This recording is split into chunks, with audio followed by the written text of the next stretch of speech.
The Laws of Ascension, Chapter 109. Spy Cyrilda, Lorik, and Tristane teleport away from the capital gates. They almost immediately appear in a large empty stone room. What's going on? Tristane nearly shouts before realizing it's Cyrilda in front of him. Ironheart? Why did you bring me here? He asks quickly, noticeably worried. He sees Lorik next to Cyrilda, and a trace of anger flashes in his eyes. I wanted to ask you a few questions, Cyrilda replies. You could have just asked. I'd never refuse questions from you. Why did you bring me here to ask them? Tristane asks, causing Cyrilda to smile a bit. I'll tell you when we're done. So, for starters, what were you doing out in the woods? Cyrilda asks him. I was gathering some materials for a task. It's a simple one, since I plan to be heading out tomorrow. I'm visiting home for a small break. Tristane says, causing her to nod. Did you meet up with or chat with anyone out there? Cyrilda asks after a moment. No? Well, I encountered a group of 3. They were from a guild I'm not familiar with. They asked about a nearby dungeon, and I told them what I knew of it. Tristane replies, All right, I gave you a chance to come clean. So what's in the bag, Tristane? The leather one the 3 you met in the woods gave you. Cyrilda asks, causing him to flinch. He takes a deep breath before smiling slightly. I don't know what you're talking about. I didn't get any bag from them. You're free to check my storage rings if you wish. Tristane replies. Cyrilda nods and reaches out, trying to call his bluff. Tristane takes off his 2 storage rings before handing them to Cyrilda. As she starts going through them, Lorik walks over to Tristane. What do you want? He asks before Lorik grabs his left arm. He pulls the sleeve up and starts feeling his arm. He squeezes down on his arm between his wrist and elbow. Hey, what the hell are you doing? Tristane shouts, as Lorik's squeezing hard enough to cause some pain. He moves on to his other arm, and Tristane's right arm blazes with fire. Don't, Cyrilda says in a cold and stern voice. She locks the space around them as she says it, stopping both Lorik and Tristane in their tracks. Even the flames on his arm stop burning. She releases them, and Tristane turns to Cyrilda immediately. I'm good to go now, right? You checked my rings? He asks, struggling to keep his right arm away from Lorik. Lorik grabs his shirt and yanks it, pulling him in. Then he grabs his right arm and pulls the sleeve up. Cyrilda watches as Lorik squeezes his arm between his wrist and elbow again. She's curious as to what he's doing, but she trusts him enough to know he has a reason. After squeezing just below the elbow, Lorik smiles. There's a storage gem in his arm here, Lorik says while tapping his arm. Right where he taps is a small, almost inconspicuous bump. That's not a storage gem. I'd never even consider putting one in my arm. What's the point when I have 2 rings? That's just how my arm is. I got a rock stuck there as a kid. Tristane almost shouts in a panic. What makes you think it's a storage gem? Cyrilda asks Lorik while walking over. She keeps her eyes on Tristane, warning him silently not to run. It's a recently made smuggling technique. You make a small cut on your arm and stick a storage gem in there. Then you get a mage who can use healing spells or a strong enough potion and seal the wound.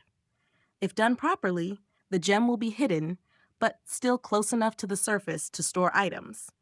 Since it's inside your body, you can still manipulate it with soul power to store and release items. I think I first heard of this about a month before I joined the academy. It's been a nightmare down there. Lorik replies, causing her to nod and smile. Tristane, I'll need to check what's in there. If you're telling the truth and it is a rock, I'll compensate you fairly. Cyril says while walking over to Tristane. Lorik has stepped a few feet back after pointing out the gem. Tristane tries to say something or move, but Cyrilda's locked the space already. She reaches out and taps the bump. The skin above it bursts open, and a small white gem pops out. She grabs it out of the air as the small hole starts bleeding. It's less than half an inch wide, so only a few drops of blood come out. Cyrilda then accesses the ring and takes out the only item inside. It's a brown leather bag about 1 foot long and half a foot wide. There's something in there, but it's tied closed, so they can't see. So what's in this bag? Cyrilda asks, releasing Tristane from the space lock. Tristane immediately starts running and tries to escape.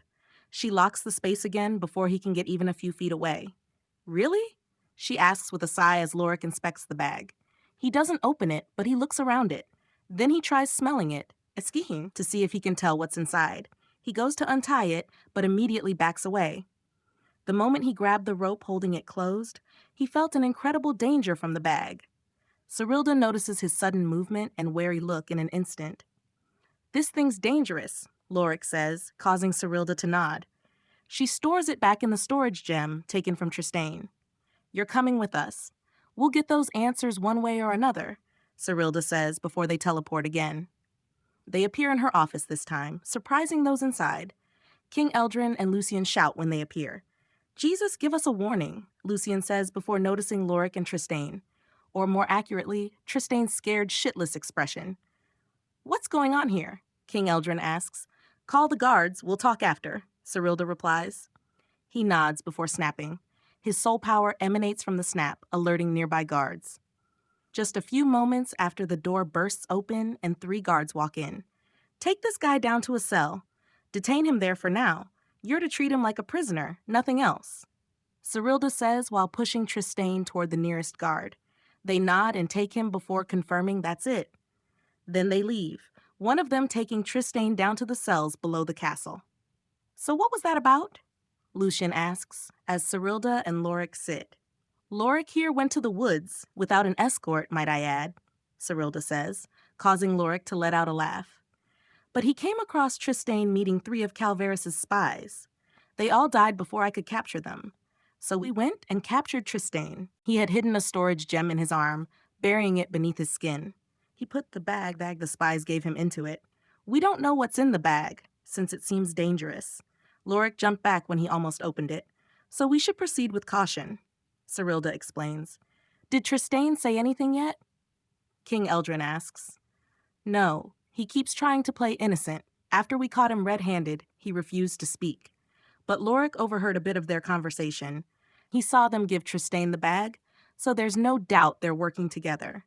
He also heard Tristane mention how he didn't fail last time. He said something about how it was the spy's fault. So we can assume that Tristane was the rat for the last attempt on Sarah's life." Serolds replies. "I'm not sure if we can," Lucen says. "Tristane's in love with Sarah. Why would he help people kill the person he loves?" The spies were talking about how stupid Tristane is. Maybe they tricked him into thinking they were going after Rowan, Lorik says. "Maybe. We'll have to bring this up during questioning." King Eldrin says, "So what made you investigate Tristane in the woods?" Lucian asks Lorik.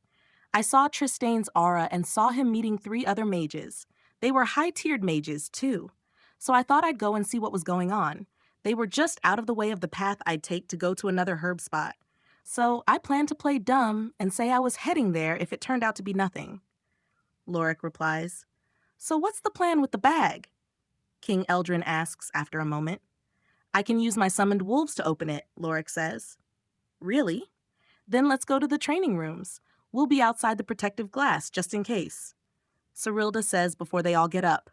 Lorik follows them down the castle stairs and underground. They get to a row of doors with glass walls next to them. They walk over to the first one. Cyrilda opens the door, and Lorik follows her in.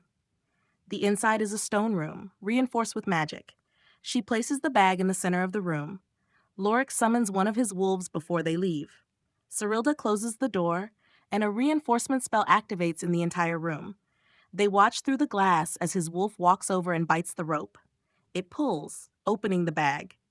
After opening, Lorik gets a brief look inside through his wolf's eyes. He sees a kind of metal contraption. There's a warning label on it. It's surrounded by gunpowder. There's a small string connecting the device to the bag's rope.